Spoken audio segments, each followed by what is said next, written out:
এক একটা teddy shirt 400 থেকে 500 টাকা, কিনতে না পারলেই বস্তি কাকা।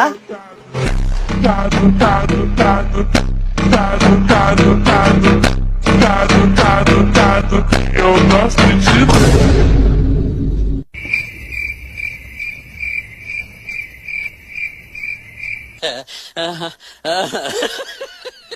এই টেডি শার্ট গুলো আরো 4-5টা নিয়ে আসতো, কাপড় গুলা ভালোই, ঘর মুছতে সুবিধা হয়।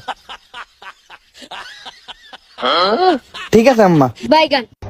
টেডি শার্ট পরলে ছাত্রী, সেম ড্রেস আপ পরলে গ্রামের খালাতো ভাই, একটু চুল কাটা এলোমেলো হলে টোকাই। তা ভাই তোমাদের মতো এত স্মার্ট হ্যান্ডসাম ছেলে পেলে থাকতে শাহরুখ খান সালমান খান নায়ক হয় কিভাবে?